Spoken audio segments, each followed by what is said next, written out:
Hey everybody, it is Mr. Chambers back again with another Read Aloud for World Read Aloud Day this year. So the book I wanted to read this time is called Unspeakable, the Tulsa Race Massacre. It is by Carol Boston Weatherford and Floyd Cooper, who I believe did the illustrations for this one. So you guys, I am reading this book on Sora. In terms of our middle school readers, this might be it is a picture book, so you may believe that it might be better suited for our elementary school readers. And truthfully, it might be, but I think the content is important enough that I wanted to share it with everybody. It's a pretty new book, and it's winning a lot of children's book awards right now, so I wanted to share it out with everybody. But you guys, if you have never heard of the Tulsa Race Massacre, I encourage you to look into that just a little bit. It took place in 1921 up in Tulsa, Oklahoma. And as we read through this book, you will learn a little bit more about it if you don't know anything about it already. And maybe if you had heard of it, you might see or learn about it in a little bit of a different framing as you might have heard it before. So again, you guys, this is called Unspeakable, the Tulsa Race Massacre. Once upon a time, near Tulsa, Oklahoma, prospectors struck it rich in the oil fields. The wealth created jobs, raised buildings, and attracted newcomers from far and wide, seeking fortune and a fresh start. Once upon a time in Tulsa, there was a community called Greenwood. Its residents descended from black Indians, from formerly enslaved people, and from exodusters who moved west in the late 1800s, fleeing the violence and racism of the segregated South. Once upon a time in Greenwood, there were some 10,000 people living in a 35 square block area. Train tracks divided the black and white communities. Segregation laws called for separate neighborhoods, schools, phone booths, and railroad and streetcar coaches. Unfair tests made it hard for blacks to register to vote, and laws barred marriages across racial lines. So many black businesses cropped up along a 1 mile stretch of Greenwood Avenue that educator and business leader Booker T. Washington called the area the Negro Wall Street of America. The name later became Black Wall Street, and the community kept thriving. Once upon a time on Black Wall Street, there were dozens of restaurants and grocery stores. There were furriers, a pool hall, a bus system, and an auto shop, nearly 200 businesses in all. There were also several libraries, a hospital, a post office, and a separate school system where some say black children got a better education than whites. There were two black-owned newspapers, the Tulsa Star and the Oklahoma Sun, and over 20 churches, and 15 black doctors, including Dr. A.C. Jackson, the most able black surgeon in the nation. On Detroit Avenue stood grand homes of doctors, lawyers, and prominent businessmen. Once upon a time in Greenwood, there were barber shops and beauty salons. Miss Mabel's Little Rose Beauty Salon boomed on Thursdays when maids who worked for white families got coiffed on their day off and strutted in style up and down Greenwood Avenue. The soda fountain at Williams Confectionery was the backdrop for scores of marriage proposals.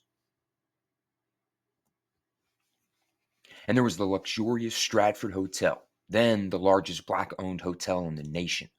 Black guests were welcome there, even as they were barred from Tulsa's white hotels.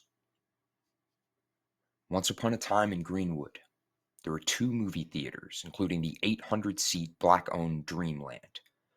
There were even 6 privately owned airplanes.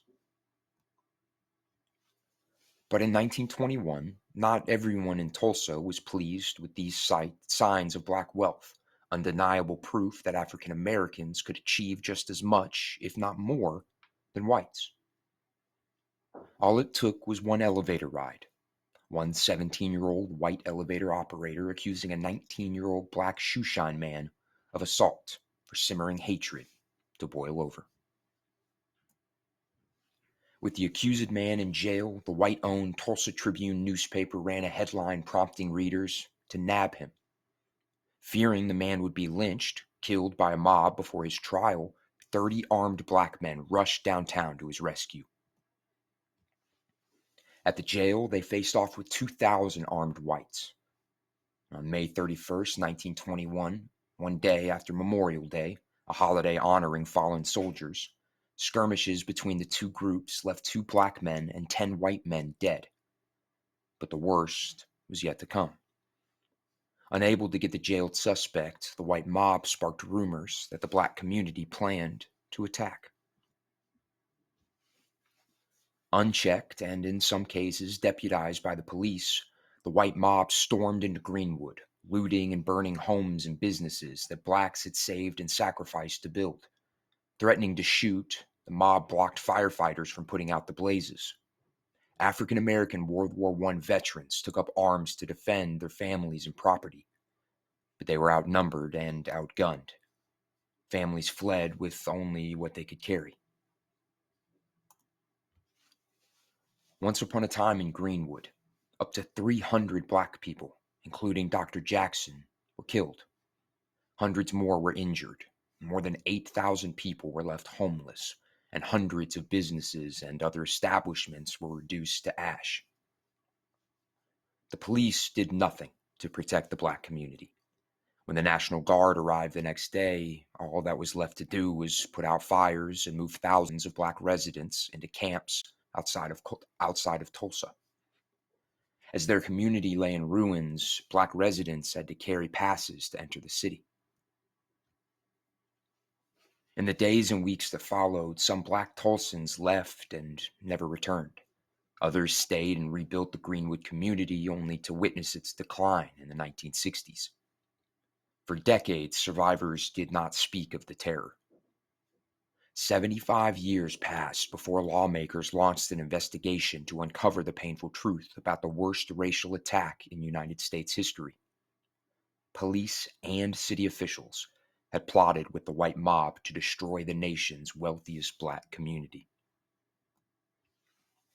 Today, Tulsa's Reconciliation Park remembers victims of the 1921 massacre and recalls the role of African Americans in Oklahoma history. But the park is not just a bronze monument to the past. It is a place to realize the responsibility we all have to reject hatred and violence and to instead choose hope. So you guys, after the book finishes, there are some author's notes here from both the author and the illustrator. I urge you, if you have the chance, to check this book out for yourself, to read through this, just to learn a little bit more about what happened, about how people felt, and about maybe why that this wasn't as openly discussed and talked about as some of the other tragedies in American history. This is an image of the aftermath of what took place in Tulsa in 1921, about 100 years ago, after this community was attacked and burned to the ground. So that was all that remained of Greenwood. You guys, thank you for listening. Again, that this book is called Unspeakable. Let me see if I can go back to the beginning for you. This book is called Unspeakable, the Tulsa Race Massacre. I think it's important to highlight and to remember things like this that may have been lost or forgotten about in history. I believe there is a lot of literature and information coming out regarding the Tulsa Race Massacre this year. I know of another book that I'll be purchasing for the library. But again, if you haven't ever heard of this, I urge you to dig into it for yourself and listen to some of the accounts, some of the stories, and keep passing it along, because things like this shouldn't be forgotten or left out of the history books. So thank you guys for listening. Enjoy World Read Aloud Day, and hope you can tune in next time.